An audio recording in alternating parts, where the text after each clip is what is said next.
This is the Shady Book Club.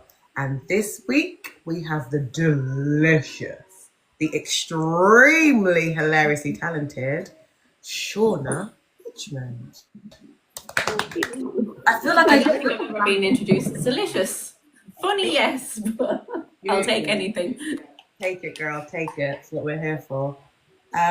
Me and Shah have been cackling at each other all week about the awesomeness that is your book. I am obsessed, just obsessed. The way you write just resonates with me. What you write about has resonated with both of us. And if we could just find, I mean, I found a real life Aidan James, which is completely creepy, by the way.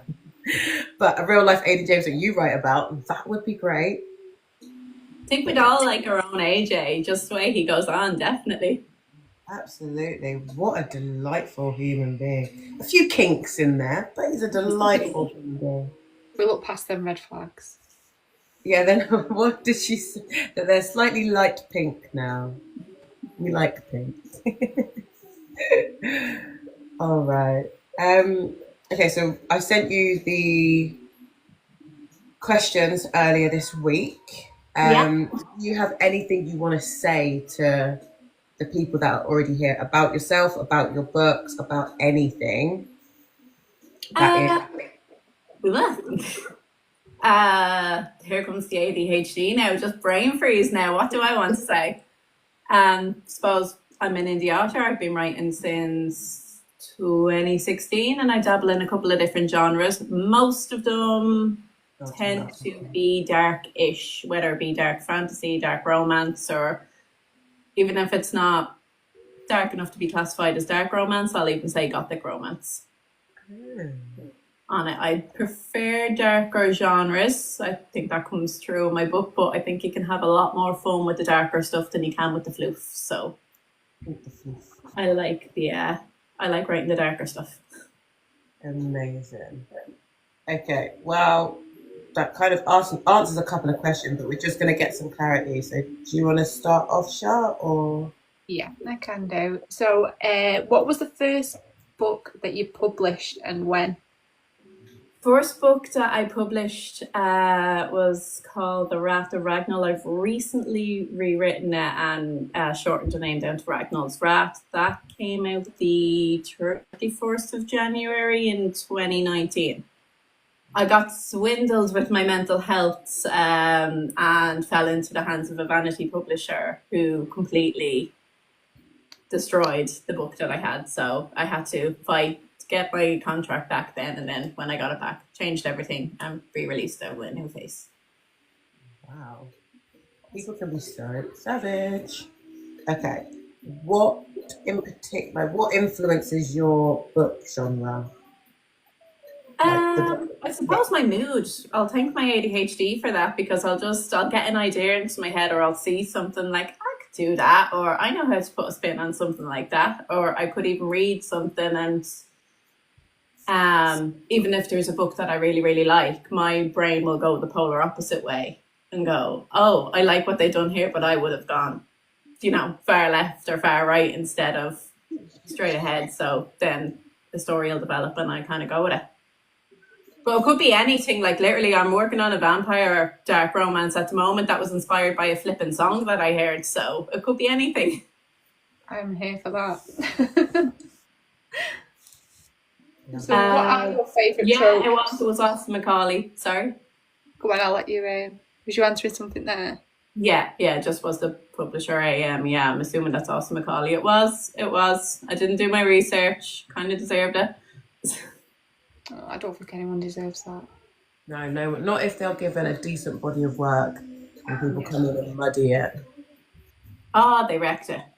It wasn't even edited or anything. They must have published a draft because I sent them a draft and then I sent them the final copy and it was not the final copy that I sent them that was published. Yeah. Wild. Absolutely wild. That is. Okay. So what are your favourite tropes? Oh, I have a few. Enemies to lovers is definitely top of the list. I love that, and especially if it's done right, I love it. I'm the kind of person who, if you're going to give me enemies to lovers, give me enemies to lovers. I want them to really, like, you know, basically be at each other's throats. That is probably my favorite trope, alongside the anti-hero. I love a good anti-hero. I think they're better. I think they're more relatable to people to read an anti-hero as opposed to the good guy who always does the right thing. Yeah. So they'd be definitely my top ones, but I've got loads. I've got like the forbidden romance, and if done right, I do love a good love triangle, but it can go either way with that trope. No, I think love triangle is on a knife's edge, quite literally. It's where it just gets super annoying. And you're like, pick somebody or take them both. Why choose? I have seen it done really well once or twice, and that's what I'm saying. If it's done right, it can be a really good trope. But most of the time, yeah, it gets annoying, or you're just like, you know, she's just going to pick whoever. I don't think. I mean, other than your Meg and Brandy, that was kind of chosen for. I don't think I loved it. I liked the book. The back and forth bit was quite infuriating. But it's fine. It's fine. I'm over it now. I read it years ago. Right, here we have it. What are your ideal writing conditions? I suppose it has to be quiet because there's that much noise that goes on in my head that if it's too noisy, it's very hard to hear the characters talking to me. So my lovely husband, because I gave out to him more times than I can count, he was nearly sleeping outside at one stage, decided to get me those loop air plugs. So I have them in, turned on, and all the doors like closed over from upstairs. Tend to try and write while my son is in school or after he's gone to bed at night. It's just much easier. Mm-hmm. Yeah, I can imagine. So, what research did you do for this book? I think the book that me and Anita have both read is Sweet Appraisal. Yeah. Very little, funny enough, very little research, mainly because I do have a bit of a background in, I have a diploma in forensic science and criminal profiling as it is. So a lot of Katie's serial killer things I kind of had reference to anyway if I need it, but I kind of share her thing with everything serial killer. So a lot of AJ's unaliving I've read other people doing. So very very little in a sense. Or I think just the water intoxication one I had to like look up how much, because I know you could do it, but it was okay, how much of that do I need to make that thing? And I'm like, I'll add in an extra bottle or two just to be on the safe side. When I read that, I was looking at my bottle of water sideways. I was like, I obviously would never drink that much water, but I'd never heard it before, I don't think. No, I haven't. Yeah. I don't think I've ever heard of that before. So I was just like, I checked with you, but as soon as I sent you the message, I went and Googled it, and I was just like, it is a real thing. Yeah, I loved it. See, when I was coming up with AJ, my whole thing was just like, I didn't want to do your typical kind of slasher serial unaliver, because it's kind of to death, really. So with him, I did kind of want the punishment fits the crime. So whatever he done is I wanted to do things that people probably haven't read or didn't know you could be done from. So it kind of makes sense of why he's never being caught, because he doesn't exactly have an MO. He goes all sorts of ways. Oh yeah, it is phenomenal. Like, that scene had me jaw dropped everything. So I was just like, oh, she's managed to keep his morals intact and still get the deed done. Fantastic. It was impeccable. That did take a little bit of planning, because I was kind of going, oh no, it's a woman. How do I work this? And then I remember that. I'm like, oh wait, hold on. Loophole. You absolutely Thank God for loophole. And nailed it. I think I told people who don't even read, I was like, have you ever heard?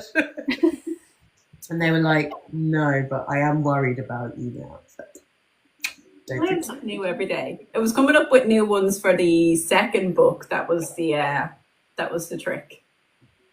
Because I used all my good stuff in Sweet Appraisal, so when it came to Delectable Sins, that was, oh no, what do I do now without repeating myself? Excellent. There was a lot more Googling in that one.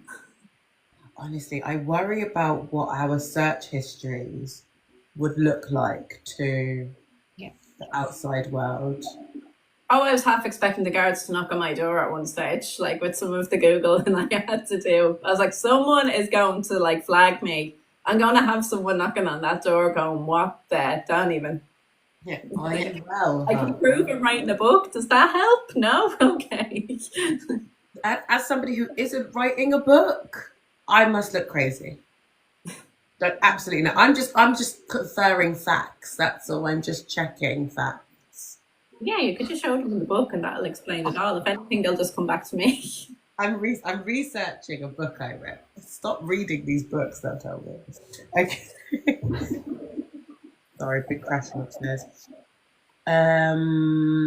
What have you learnt since 2016 when you started writing? What have you learnt about yourself throughout all these processes? And that I'd easily be lobotomized back in the 1940s. So there's definitely I have a good few moments, and I do have a group on Instagram where it's, as I call them, some of my original readers, people who've been with me from the start.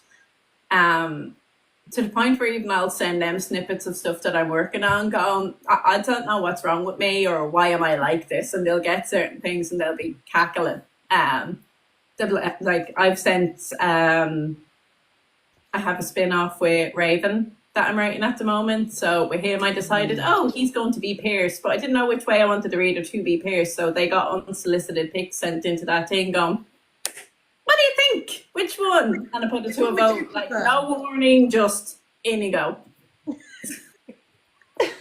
No lube, just done. No, just in there. Fair. Oh my god, it's so much fun. So is that she's one of your ladies? Yes, I think one of her questions was, why is it purple? I was like, I don't know, it's the Google image I found. That's brilliant. That is hilarious. What was I going to say? So what parts in your book did you find most difficult to articulate? Katie's past, definitely. Mainly because her story is, even though she's a fictional character, her background is not entirely fictional. What happened to her in the past has either come from my own personal background or the background of one or two close friends that I know. So she's a mixture of real people and real survivors who have had this happen to them. And it can get quite emotional then when you do delve into it. It was a sense for writing that was kind of triggering in a way, but in the very same way it was quite healing. But there was definitely tissues while writing it. Yeah, I bet there was. I completely understand that. Okay, are any of your characters, which you've kind of just answered, well, no, you haven't, but are they based on people you know? Any of your characters similarities to friends or? I'd say parts of them. Again, Katie, yeah, she, like I said, she'd be kind of made up with bits of me and bits of people I know, but even the combined ADHD, that is me. Autism, we're pretty sure that's me, but it's definitely my son. He got it from someone.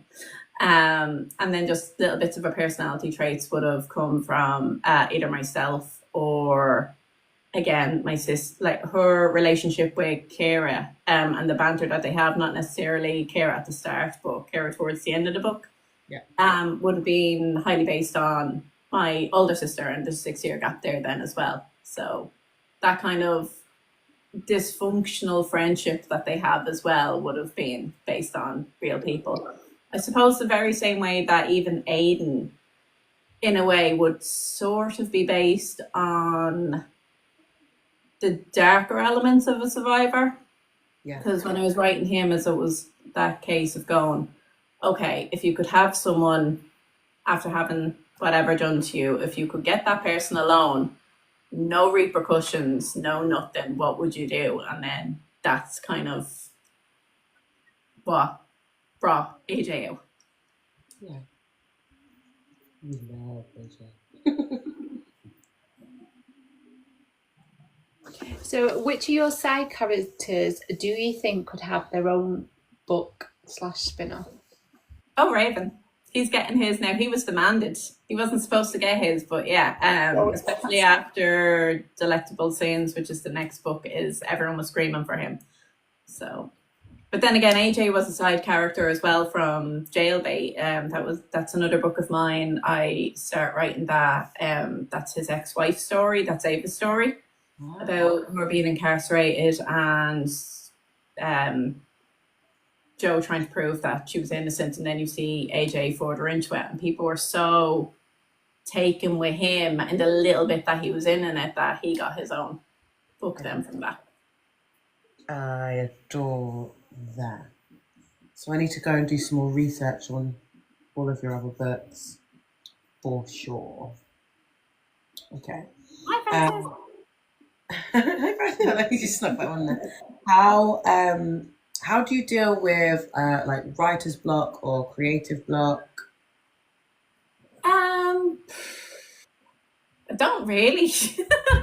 I suppose like I can be slumping for a couple of weeks depending. I do try to get out an awful lot. I've noticed that if I get out when my son's in school, is if I can get out kind of even with the headphones on full blast or through one of the nature trails or the forest walks or something, that can help. But at the same time as I've had serious writer's block, and then I'd be running on the treadmill inside, and all of a sudden, bang, there's a scene in my head. So it can kind of come out of nowhere. I think the most important thing is trying not to focus on it too much, because the more you focus on what you're not writing, is you're not going to get anywhere. Well, kind of when you distract yourself a bit and take your mind off it, that's when something will just come out of nowhere, and you're like, oh, I know how to fix that now, or oh, I know where this is going next.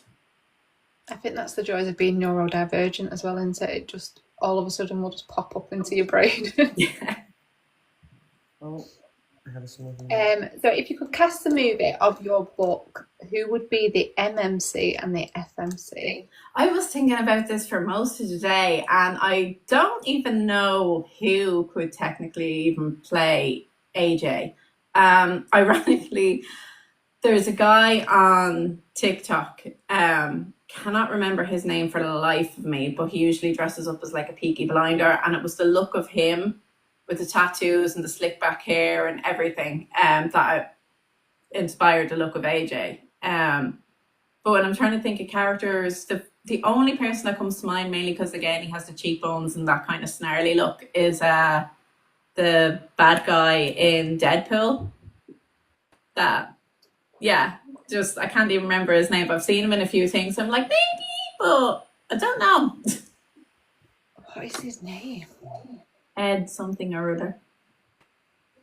I know that part, I just can't remember the last bit.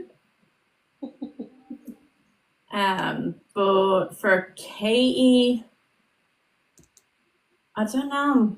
Probably Nicola Coughlan, but she's a bit short. But that kind of them softer features, those real pretty softer features, are kind of what I was going for with Katie. So What was her name? The actor's name?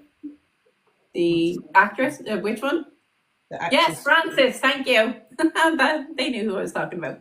Yes, there we go. Terry Ann got his name. What? Ed Screen. Thank you. Couldn't remember. I knew it was Ed something. Hi, Gray, just sneaking in there. Good sneaking. I think I saw. Oh yeah, he's attractive. That one. Oh, he does give an AJ vibe. He's the only person I can think of who might be able to do it, but I'd have to hear his Irish accent before I could do anything, because that can get butchered. And what was the actress's name, did you say? I think it's Nicola Coughlan. She plays Penelope in Bridgerton. Yes. She is a legend. I know she's a bit short, but she has the look I was going for. So She's tiny, yeah. Don't ask me. Right, next question. How do you keep on top of who, what, where, when, and why? Like keeping the story straight and make sure the right character's saying the right things, is in the right place at the right time. How? this is going to be a proper neurodivergent answer. I have no idea. I have no idea. My thing is it's chaos 24/7. Half of the time, I don't know where I'm going. I'll either know the ending or, although like one or two scenes that are going to be in it, and then I have to try and figure out how I'm going to make sense to get to that point. So while I was writing Sweet Appraisal, I was probably at the Master Has Given Dobby a Glock scene. And I'm like, where the hell am I going with this? But then I got the image at the end with the whole airport thing. Like, okay, for some, I have to try and make it go from here to here. How am I going to do that? So it is a fun game of trying to wrestle your characters into submission and get them to show you what the hell they're doing. So first draft is just get the story down. Second draft, make it look like you knew what you were doing in the first place. Absolutely. Make it till you make it. Yeah. So if you could collaborate with any author, who would it be? There are a good few, but just for the likes of this, probably CJ Scouse. I think that's how you pronounce her last name. Is she wrote the Sweet Pea books, and they sort of inspired AJ then as well. So she's got that humor, she's got that darkness to her, and it's about the female serial unaliver then as well. So she definitely kind of inspired him and adding the dark humor into the books. So if I was doing something like this again, probably someone like her. Yeah. Okay.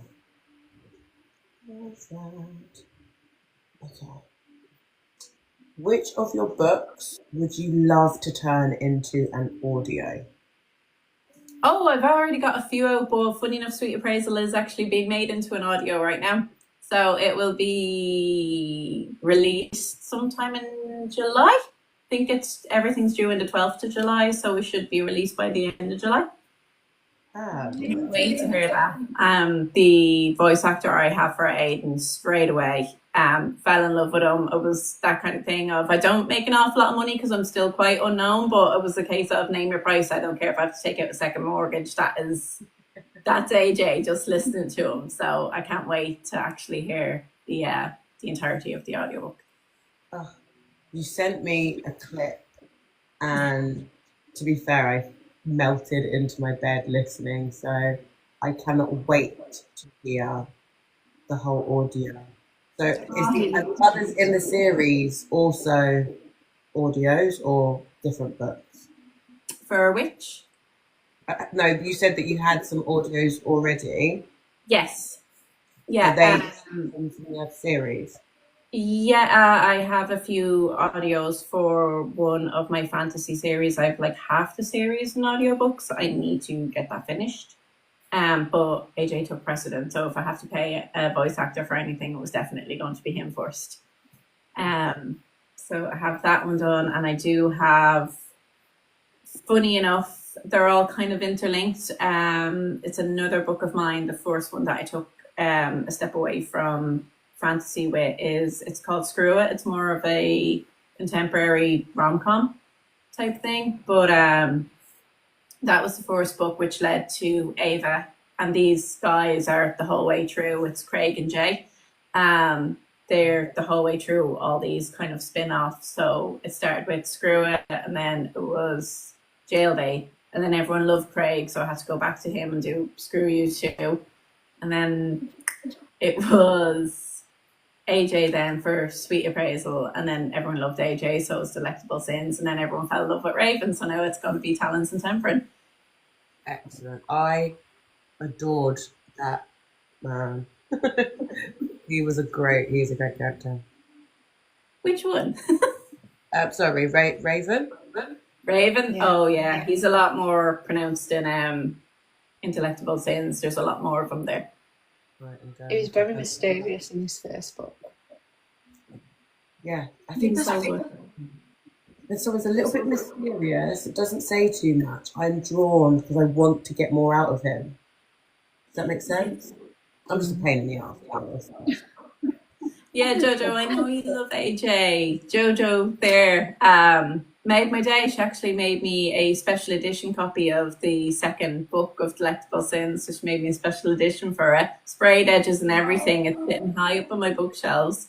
And then she went and surprised me by getting a tattoo for it, for the books. So Wow. made my day when I seen it.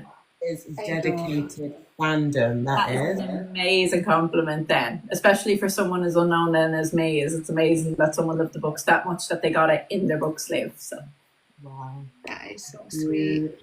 It's totally where for me. I can read some, I suppose, indie or new authors, and you can just, when they say people are wet behind the ears because they're just so new to it all. yeah, And I don't think some people enjoy writing, but they haven't tapped into that slightly more unhinged fluidity of a seasoned, dark romance writer. yeah, Almost too scared to drop the hammer. They kind of a bit tentative about it, and it comes across in their writing. yeah, definitely. With you, it was just so, you grabbed me anyway. I've been struggling to read even a page without being distracted or having my mind go wherever it wanted to go. And I have finally devoured another book, and it was yours because your writing is just so there. That was so much practice though that went into it. I'd love to say that if that was my debut, I'd be in love with myself then for that one. But it was a lot of hiccups and a lot of kind of learning my author voice when I first started off. Because if you've seen, even though I have rewritten my debut, I tried to keep it as raw to what I originally published. Because if anyone's checking out my earlier work, I want to kind of show that development through it, that I wasn't always as straight off the mark, that there was a lot of learning in it. So by the time Sweet Appraisal came out, that was my 11th or 12th book out. So there was an awful lot of finding my own voice in there. And then I think a big thing with authors is when you do start, you are kind of afraid to push out a little bit, especially with more kind of taboo or offensive topics.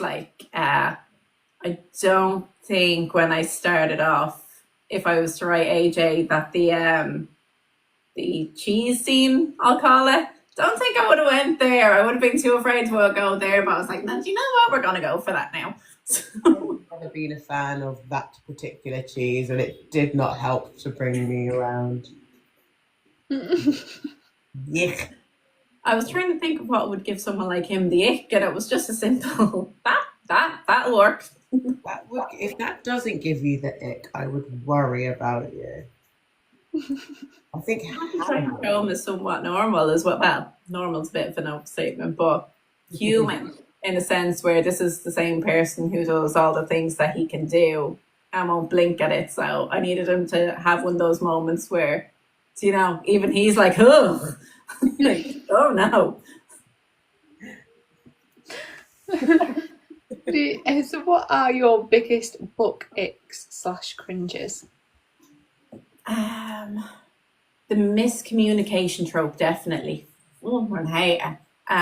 When something can be simple, easily just talk about it, yell at each other, whatever it needs to be, but just address the elephant in the room, and when they don't, it's very annoying.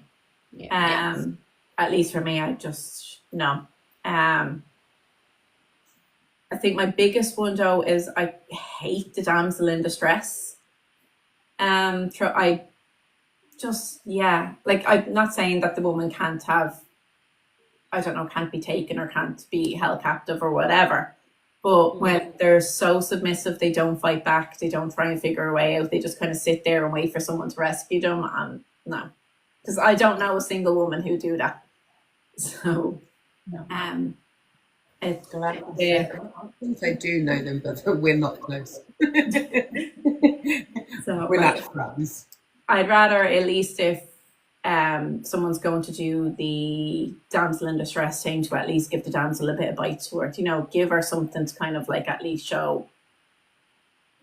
Did anybody watch the movie Damsel with Millie Bobby Brown? Yeah, that was brilliant. That is the only damsel I will be friends with, because she kicked dragon butt. She did. It was amazing. I must admit, I have never cackled at somebody being kidnapped before, but the mouth on Katie was absolutely insane. It was so funny her one-liners to them when they were trying to literally torture her, and she was just giving as good as she got. It was amazing. That was actually, funny enough, that was basically written from a conversation me and my sister were having, which wasn't about the book at all. She had just read that. Again, this is, you probably have to be neurodivergent to follow my line of thinking. She had read that Prince Harry biography, and he was going on about the army training and what they done to kind of, to try and break you and get into your head and all, what, saying all this stuff and doing all this stuff to you. And of course, me and her were going on about our own traumatic childhoods. We're obviously laughing about half the stuff then that we probably end up saying in that situation. And that's where that scene came from then.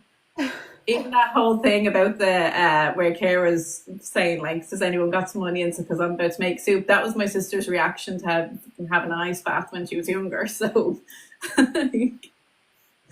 that was just brought on by a completely dysfunctional conversation, and that inspired that entire scene.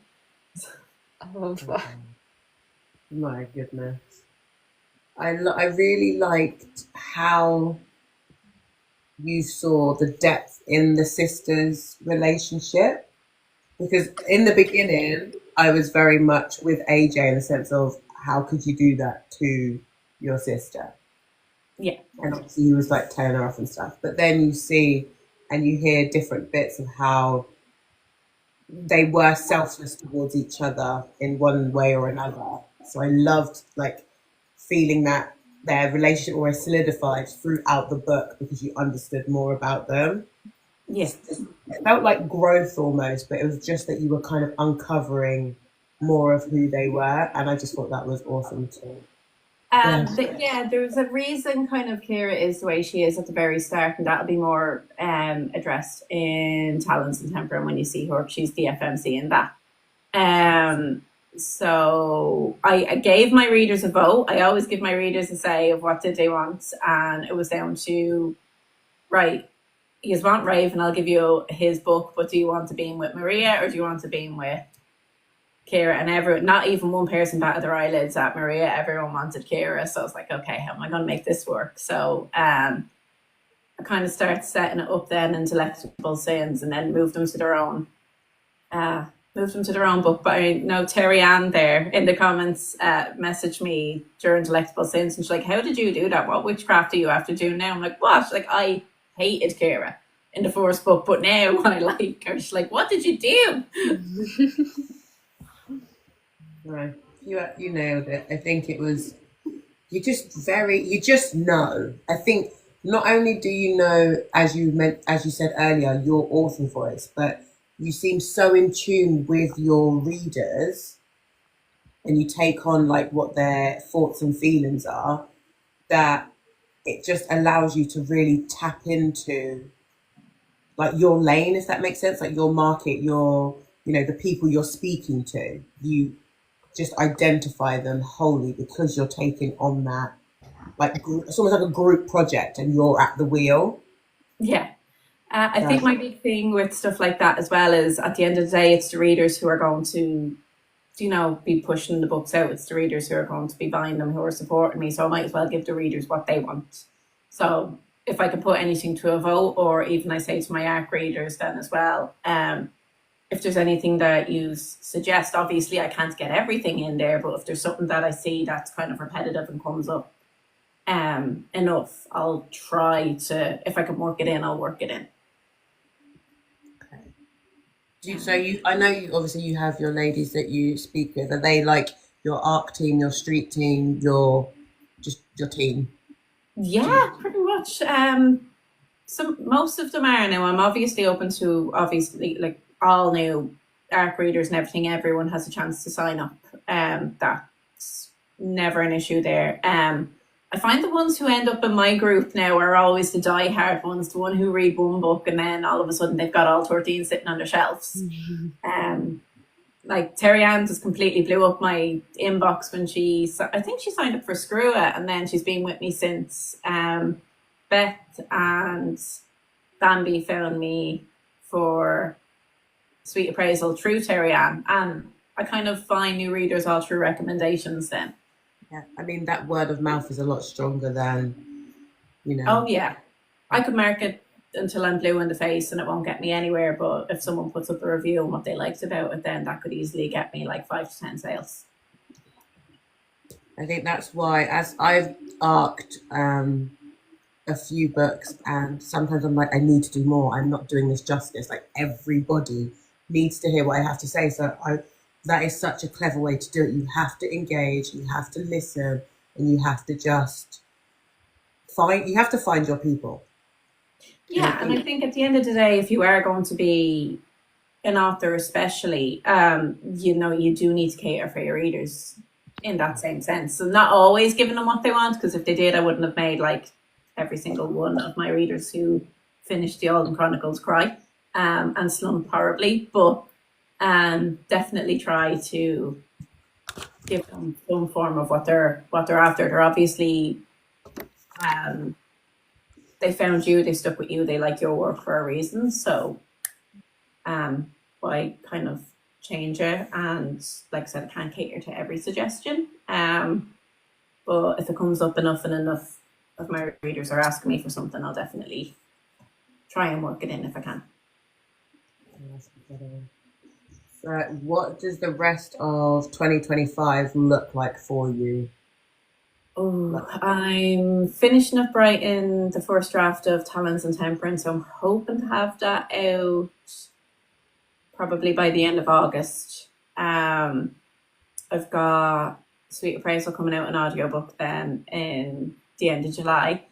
And then I am writing the first book. It was supposed to be a standalone, but like everything that I write now doesn't go that way. So that I'm writing a dark fantasy romance, the vampire romance then as well. So I'm aiming probably for October to get that out. That was supposed to be standalone. There's no way in hell that's going to be standalone because I'm nearly 500 pages in already, and I'm going, this is a bit long for our first book, but we'll see if we can trim any fat. But it's definitely going to be at least a trilogy, if not a 5-part series. Wow. As soon as someone says to me the book is 500 pages, I go, really? It's bigger than me. It's above me now. I always get so fearful when books are that long because my attention span fails me so often.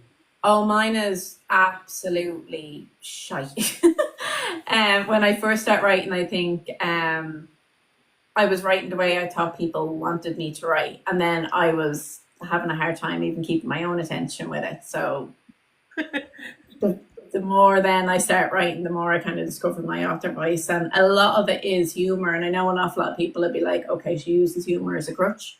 Possibly, but at the very same time as it keeps the readers engaged, it keeps me engaged.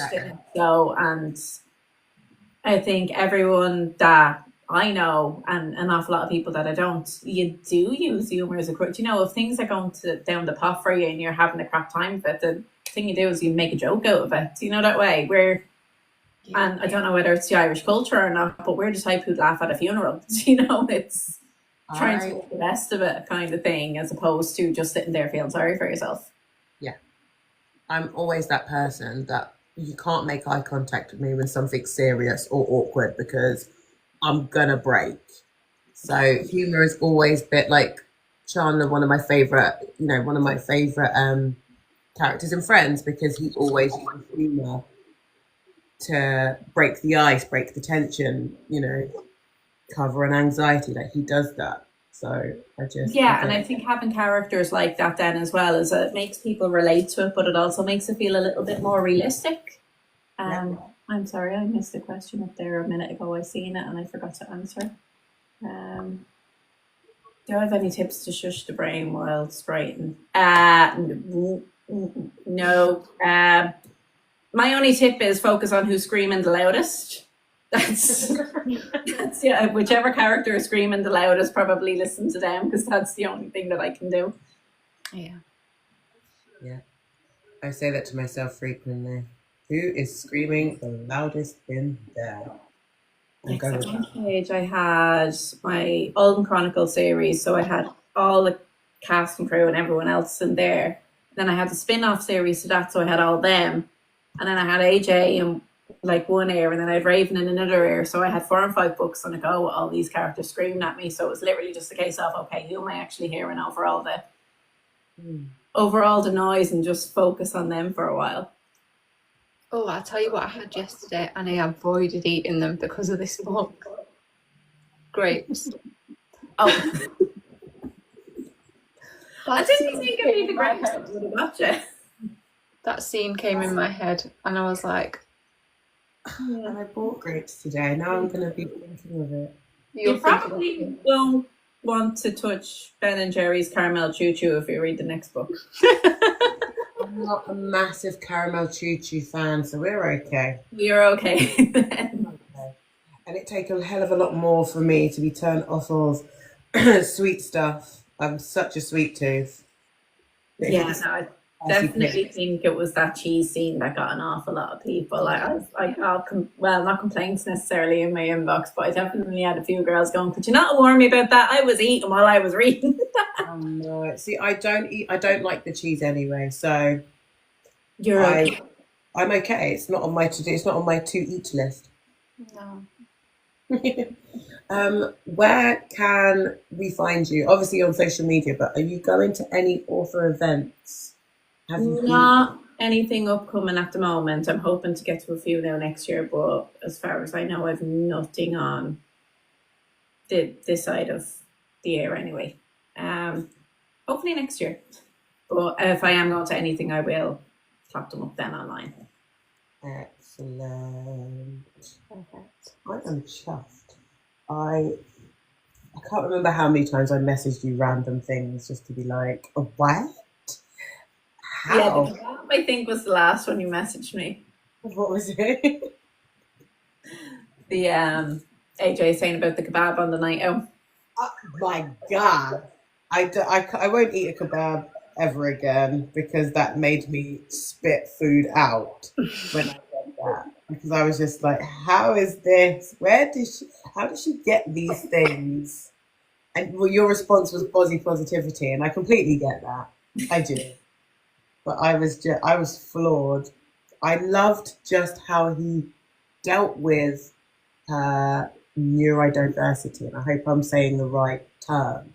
But he just handled it. It was just like it was I'm not saying it's not a normal thing, but it's just he was so confident with the behavior and how to give her reassurance, how to make her feel seen and understood, but not make her feel again like someone to be pitied. Yeah. And I think that's one of the main things that I wanted to get through though as well is, well, two things really is obviously being neurodivergent myself is I don't really see us represented that well in books because every time I see a character with autism or with ADHD or a combination of both, or even see PTSD, they're either one or two things, they're the burden or the comic relief, but they're not actually fleshed out, they're not anything in depth.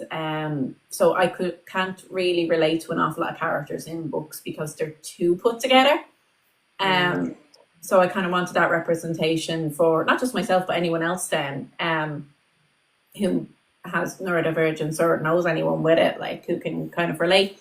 But at the same time is, I think with dark romance and when it comes to the topic of SA, I don't think a lot of books do survivors justice. And by that, I mean, like, I'm not triggered. I can read as many kind of books with that subject in it. and I won't get triggered. But the one thing that I do notice is they kind of brush it off a little bit. They stick to either the usual, they can't be touched, or the kind of flashbacks or whatever. But they don't really go too much in depth with like the long term stuff. It's like they don't do the research, and then it always comes back to no one else can touch them, but yeah, it's okay for him to go and do the same things that was done to her just because it's him. Well, I wanted to kind of show that more long term,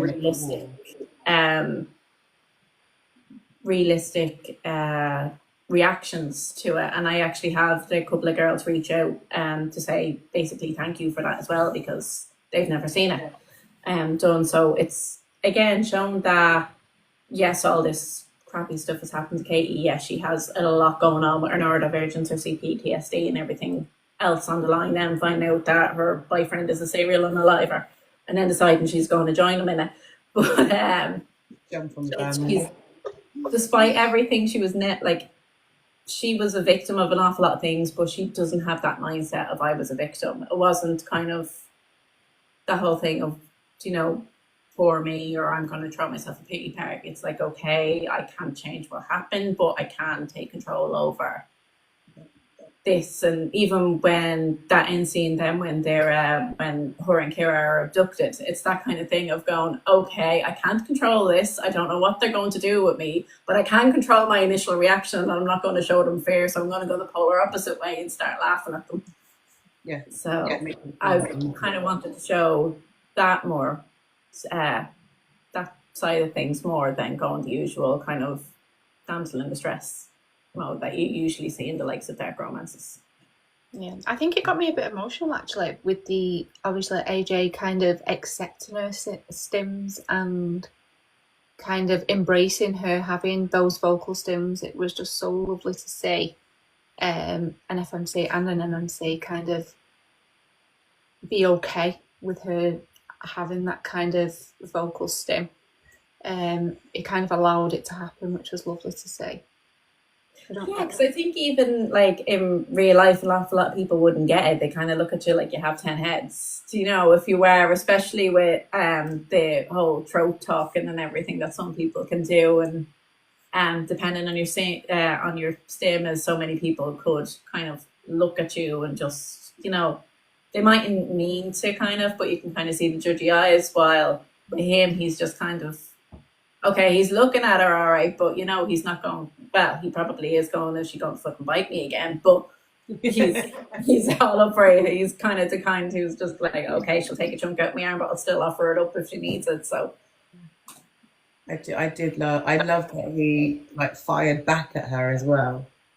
Because what better way to show that someone's on your level by being just to slip into that movie with you to kind of carry on.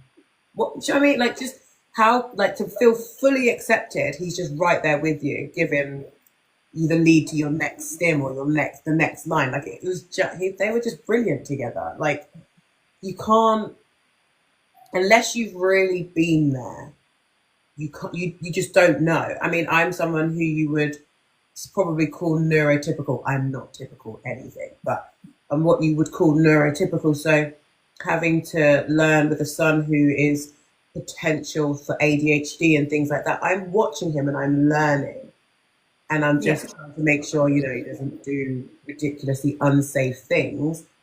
But it's just like I want to be that supportive system whereby his quote, what I would call his abnormal or abnormalities, they're just his, that's just his flex, that's just who he is, that's just his vibe. And I just think that there is just so much room in your book for people to learn something about how to deal with anyone that they may come across who doesn't stare in their eye, who doesn't, act all confident and big on bullshit, or they are big and bullshit, but there's nothing really behind it, there's no heat behind it, there's no nothing. It's just like, it's just, you nailed it. And it's almost like a self-help guide with really spicy.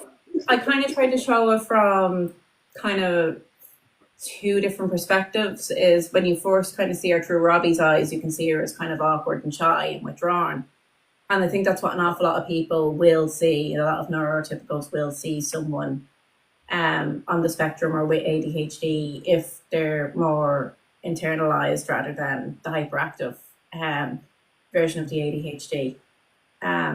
But then when you kind of click into Katie's mindset, you can see why she's doing those things, and they're more soothing, and it's more, you can see why she's doing them, as opposed to she's just being a weirdo. And then obviously AJ just completely accepts it, and he can link it in pretty quickly to, okay, she's like this, so she's going to do this. Or even when more comes in and he's starting to question on why she's kind of stimming and she's looking down and she's like this, he's like, okay, she's taking in the information, she's self-soothing.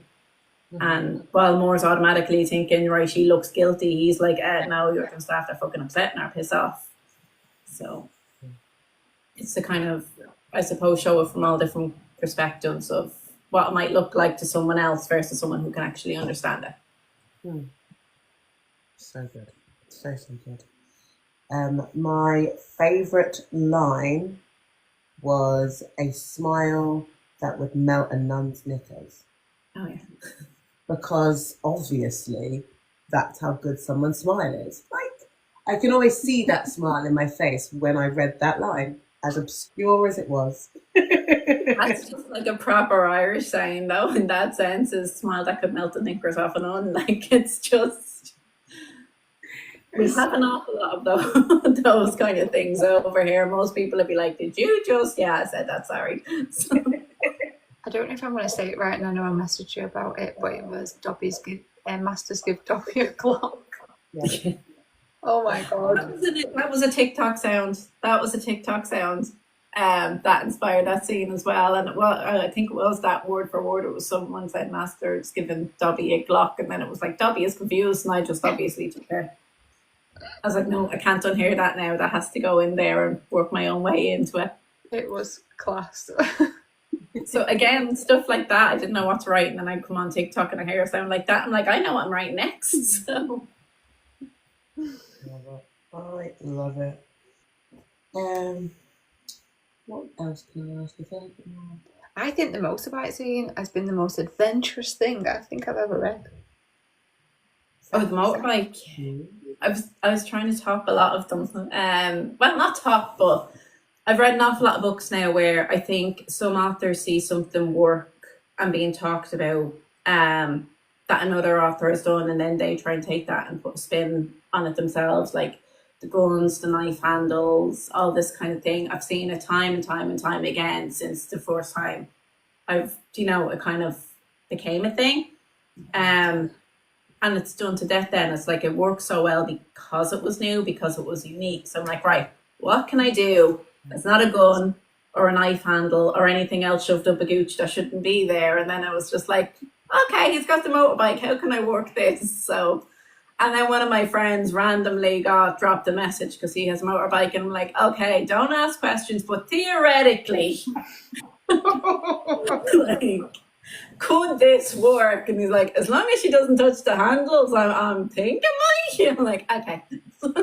I fully had myself go. I had to reread that scene for science a couple of times because I was like, was she, and how was, and then what? So I had to read it a couple of times. I get it now though. It was fabulous. Yeah. It was unreal. It was. So a lot of random messages went into that one, and I'm just glad that my friends are so used to me now that they don't even bother asking questions anymore. They're like, oh, okay, she's doing research for a book and she's asking things. So. I love it. Adore it. I'm just a huge fan. I'm going to sit here and say the same thing I usually say, but I have to dive through your catalogue now because I think I want to know more of Jo. And is it Eva, how you say her name? Eva, yeah, Eva. Right. Yeah. Very close though. A lot of people can't, the BH throws an awful lot of people off. It's I put it into my search engine and listen to the thing about 1,000 times so I could try and get it right. Yeah, it's a tip I try to give anyone who reads my work is if you come across an Irish name, especially and there's a BH in there, it's a V. We don't actually have a V in Australia, so it's BH together is a V for us. So yeah, I need to know a bit more about them and how there's one thing she said about stupid handsome Joe, and I was just like, oh, I wonder what the angst would be like in their bedroom scenes. Mm-hmm. Oh, it was, yeah, I think with her you can see a lot of Katie in it now. I haven't technically marked Ava down as ADHD, but let's face it, I wrote her, and the way that she carries on, you'd be looking at her going, that's ADHD. Yeah.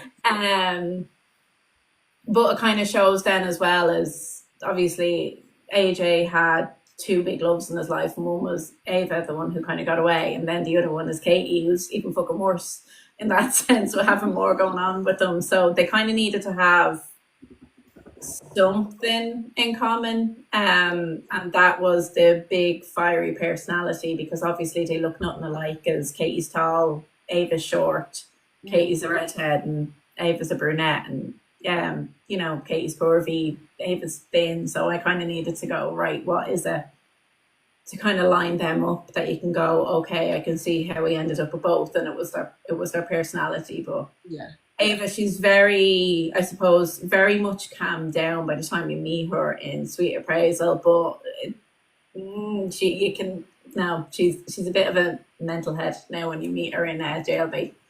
I honestly thought there was going to be more fireworks between the two of Aiden's big loves. I really thought there was going to be. I was waiting for it to all kick off. But surprisingly, it didn't. Or should I say sadly? I think that was sadly for me. I like a bit of a cat fight, but I also respect the fact that, Eva has moved on and she's with Joe. I did like the sniping that the two of them did though. So AJ and her, that was funny. That was hilarious. Well, the whole thing there is, I know you haven't read it, but the backstory there in a sense is, it's pretty early, really early into Jailbait actually, is when her and Joe first kind of hook up, she's still married to AJ. Mm. So, and I don't necessarily write him catching them, but you can hear his motorbike then off in the distance kind of thing. So it is a hint that he was around, that he was there when he caught it. So obviously, while she was still married to him then, and she got with Joe, so that's kind of even though they were separated, but that's the whole kind of cat fight there with them two in it. Loved it. And another reason why he won't even let Joe shake Katie's hand. He's like, no. I let you do that one time, not doing it again. Loved it. Absolutely loved it. I feel like you've pulled me out of a bit of darkness with reading, so thank you for that. Oh, you're welcome. And I don't know what to say, because I'm not an author myself, but just keep going, because people love your writing clearly. I have no intentions to stop anytime soon. If anything, I'm probably going to get worse. So I've noticed progressively there's a progression going on that I keep outdoing myself with every book. So we'll see. And especially with this vampire romance one coming up, this is definitely going to be one for dark fantasy readers and probably dark romance readers. So that is right up my street. Definitely. I really think there needs to be, now correct me if I'm wrong, because I often am, but this Sweet Appraisal and this whole kind of universe that comes with it could totally be a TV series. I'd love it if it was. But I'd be very, very about signing any contracts, because the amount of shows I've seen that were taken from books that have been completely butchered, I'd be very careful about who I was signing over anything to, because I wouldn't want them to cop out with it. Yeah. Because I just think with the amount of issues that you cover, and you cover them so well, that it's just the world it needs to be more accessible. Not everybody reads, but most people will sit down and watch a TV show if it sounds like something. Yeah. You know what I mean? If the hype is right. So yeah, one day. Hopefully, with any luck with the when the audiobook's out, maybe that might blow me up a little bit. Get me into the right hands. It's all about whose hands it falls into. Definitely. Very exciting. Very bloody exciting. But I think I'm out of steam. I can't think of anything else I've got to ask you. Shaw, anything? Any last words? Thank you for writing a neurodivergent woman who is a badass. No problem. I'm glad that you enjoyed her, and hopefully, Reddy, look, if you do continue on, then you'll like Delectable Sins even more, because she's even more of a badass. Actually, I think she pretty much outdoes AJ in the next book. So she really comes into her own in that whole Serial Unaliver thing. So, you know, who better to top the Serial Unaliver than the person who's fucking read up on everyone that's being written about. I love it. I love it. Well, we will be keeping a close eye on you. I hope you do. Yeah, no, for sure. Like you said to yourself, when I do get my audiobook in, just remind me, hit me up, and I can send over the codes then for yourselves for doing this. So I cannot wait. I am slightly feral to hear these voices and just to laugh out loud at the actual, like, the comedy, like, coming to life. yeah, Katie was a last minute hire. It was only supposed to be the guy, my voice actor Dune AJ, supposed to be taking over whole book, but we just figured with Katie's background and be better having a female narrator as well. But I know for a fact he's got some unbelievable time, and with even the opening scenes and everything. So I actually can't wait to hear his. I know he'll blow it out of the park. But I can't wait for everyone to fall in love with him then as well, because I definitely think if people hear the proper Dublin accents and not the fucking stupid leprechaun accent you hear 90% of the time when people are trying to depict the Irish accent, I might get them better with any luck. And it is an Irish actor who's doing it, so even better. It's an authentic accent. I love it. I love it. Obsessed is what I can say. That's my word for yourself and your writing. Obsessed. Well, I'm delighted that you enjoyed it, because that could have really went either way. If you were easily offended or triggered, that really would have went down. No, I don't think, nothing yet has triggered me to the point of like having to DNF or throw up or whatever. Like, nothing has triggered me to that level. I'm still looking. Your might humor is perfect. I don't think I want to find it, because the stuff that I've read is fairly disturbing. You probably won't find it then. It'd have to be pretty dark. Yeah, I think so. Not that I'm like, this isn't like a flex or anything, but I'm pretty dark myself. You DNF hooked. Was it like, what was it that got you unhooked? I actually thought that was quite light. Was Hooked the one where he, like was it mermaid venom? Is that the like? No, I think it's Emily McIntyre's one. Oh, I don't I know. think. Oh yeah, that one. Okay, fair enough. Am I remembering that book right? I don't remember that scene. I didn't know that was it. Wait, am I talking about the wrong book then when I think Hooked? I could be possibly thinking about the wrong book. I don't remember that scene. Just gonna throw that out the window. Sorry about it. It's been a few years since I read it though, so I might have to give it a reread. No, I think I'm talking about a Peter Pan retelling. So I think I've definitely gone off. There's two other things. You're thinking the Never King. That's where I'm going with that. As soon as I heard read that. Crow, I think. Yeah. No, I don't think I would be interested in that either.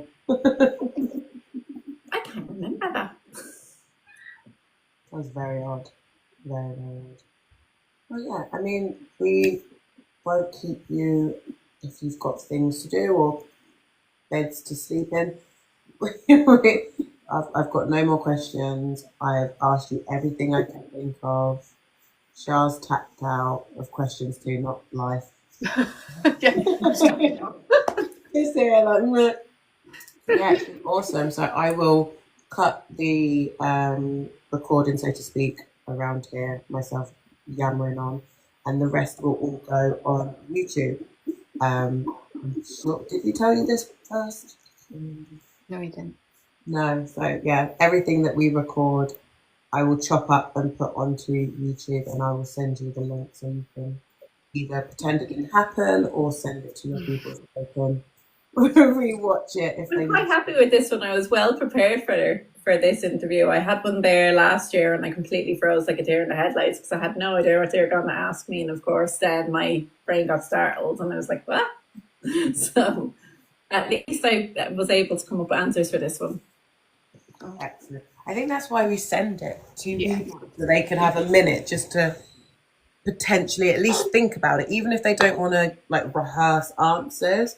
But it gives people a chance, especially as an author. Like you can write down a good answer, like a good answer if you've got time, chance to think about it. So I think that's why we like to give you a heads up, and also ask you if there's anything you don't want to answer because. Yeah, just in case. But now I'm always the thing. I'll answer anything that I can as long as my brain works with me. But always better to have a bit of a heads up because there's one or two of them that I had to definitely sit down and go, especially that. Who would I cast for AJ and Katie? That took an awful lot of thinking. I think that took me about 2 hours to come up with an answer for that. There's a rack in my brain going, nope, no one looks like them that I can think of. It is a hard one, that really. Yeah. It's a very hard question, especially when you have to think of actual actors, because where my imagination goes doesn't immediately take me to an actor, it just creates them. Oh, it's so fun though, because if you asked me that about my Olden Chronicle series, I could probably tell you an actor for nearly every single one of them, because I've had plenty of time to think of that. But just with AJ, I'm like, I don't know. I think the guy you picked is an absolute great one. That is a show. He's just got that dark edge to him, and he's got a delightful smirk. Yes. Yeah. Excellent. What are you one I could think of? Nina, shouldn't you be writing? Coming in giving funny faces. I've been giving her hell all week to start writing again. She's been taking a break. How dare she? You did. Good. She's got all these answers that I need and she's taking a break. I'm proud of you.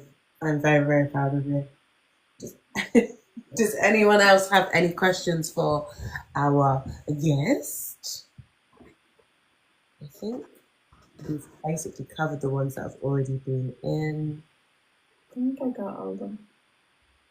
Yeah, I don't think I missed any. Yeah, no, I think I got them all. Someone said the shower scene and HUD reaction was perfect. Did I wait? When these comments aren't in context, I honestly lose my head. I've got no chance. The rule is every hour you should take a writing break. Made what? I don't know the terminology. Alice, what?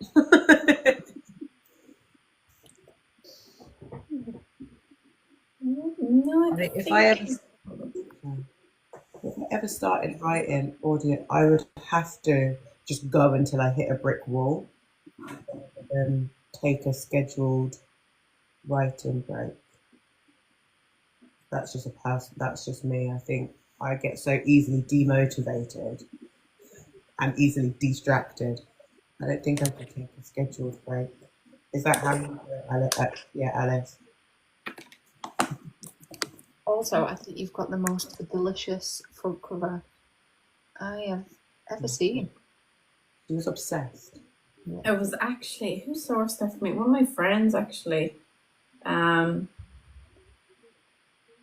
know where they got the image from. I just randomly got the image sent to me and I was like, yeah, that's him. Because I described him to them and then I don't know. I was just like, yeah, okay, we'll go with that and see where we can get. The only thing is trying to find the same model for the next, but I don't think I got the exact same model, but I got someone with the very same features anyway, so I was able to get away with. What's my pen name? It's just Shauna Richmond. And I use my maiden name. I don't even use my marriage name half the time, even in real life, to be quite honest with you, unless the taxman comes looking for me. But the genres I write is usually dark fantasy and darker romance. Oh, look who's late to the party. We've asked all these questions, Nina. I don't know why I'm so mean. Always terrorizing her.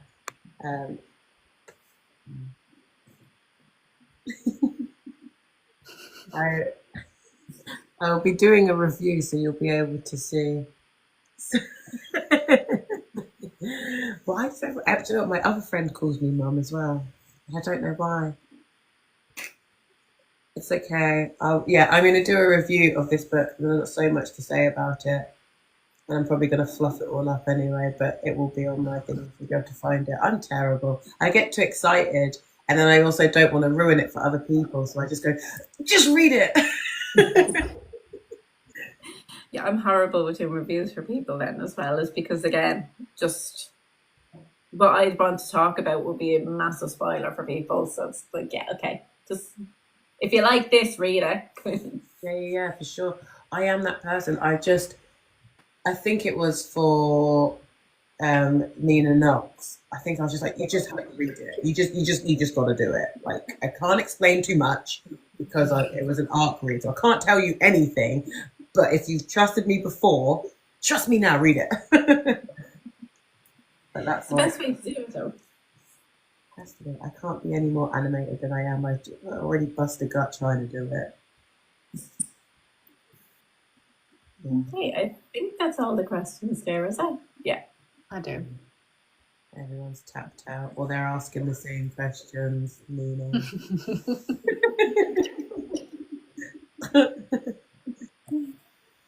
How's the coffee? I don't have any coffee. The iced coffee from earlier was fabulous, if that's what we're referring to.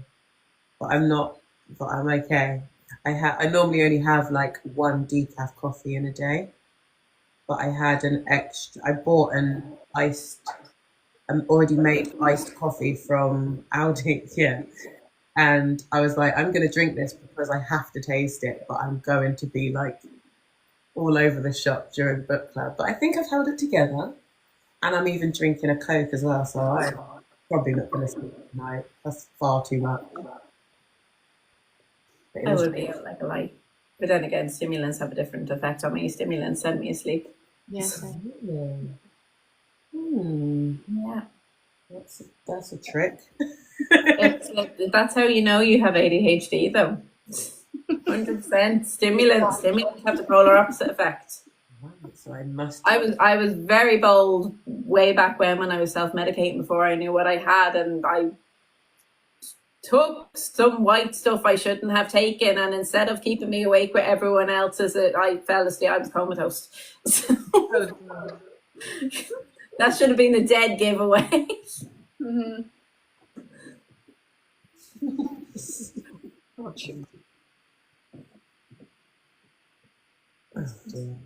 Question right there, I can't see it. I'm not sure if she's talking about Alice or if she's talking about question. You want to start reading indie authors, so you asked. Well, this is Shauna Richmond. We reviewed her amazing book called Sweet Appraisal, but there's a whole universe that you can tap into. But your name is just your name, isn't it? It's not on. Yeah. Yeah. So you'll find her if you follow her. How many pages is your shortest book? Of 13 books, I don't know. I'm going to say nearly 300. Somewhere in the high 200s, probably. You can't read long books right now. Because you're going to be writing my next book, boyfriend. I understand. Yes, she is. I'm by twos, probably maybe 280, 270. I think most of my books are in and around between like 300 and 400. It's going to be an audio book as well. I don't know if you jumped in and jumped out at that point. You'll be able to listen to it. Okay, fine. Just, yeah, if you could complete. Yeah. I'll take it. I'll take a completed. I'm actually just starting. You know my obsession with LG Campbell. Her last book in her Black Hearts MC is out, where they go off on a trip, and I'm reading. I've started the first chapter, and obviously Star is being Star all over that place. And she's of the 10, I think it's of the 9 or 10 books, she's the first FMC you meet, and she's fantastic, and she stays fantastic the whole way through. And it starts with her just coming out of a stupid idea, and all the other old ladies go, "Yeah, let's do it," and now they're stuck in the mud, and someone's given birth, and it's like, Jesus Christ. Starting on a nice easy one. So I've got that to be reading. Oh my That's God. sad. I honestly fall in love with characters so deeply, and this is like 10 books in a series, and they're all like 200 to 300 pages long, so none of them are like big ones. So you can read them in like a day or two, or a week if you're me. That's So not too bad. It's short enough. It's not like some of them where you start off with 200 and 300 pages and then they just get bigger. and these things know. Like, yeah, I just seen that message come in, Terry Ann. Although I did write Nola to be a badass, so it's one of my witches in my Alden Chronicle series. She does threaten to change someone's tongue and into a gerbil and shove it up their backside. So she's a bit unhinged. Oh, I like her already. Good. that stuff looks really light behind you as well. Yeah, it does. It looks really light behind you. Yeah, it's getting dark. It's dark. Yeah. Did you finish book 2 of last week? What was it even called? Jesus, Mary Joseph. Even Vampires Bleed. That's it. Did you read? How did that get on? Did you finish it? I'm halfway through it, but it's good. Okay. She was a hoot. Right. Okay, I am probably going to hop off because I can hear movement up there, which means my son is probably awake again. Oh, bless you. He's doing something he shouldn't be doing. But thanks so much for having me.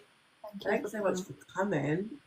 And thanks for reading it and enjoying it and not getting offended, because some people get very offended by that book. So. Don't mind those people. They're not strong enough. No, they're not the kind of readers I need. Only the strong survive. Exactly. But thanks so much, girls. I hope you have a great night. Thank you, you too. Bye. Bye.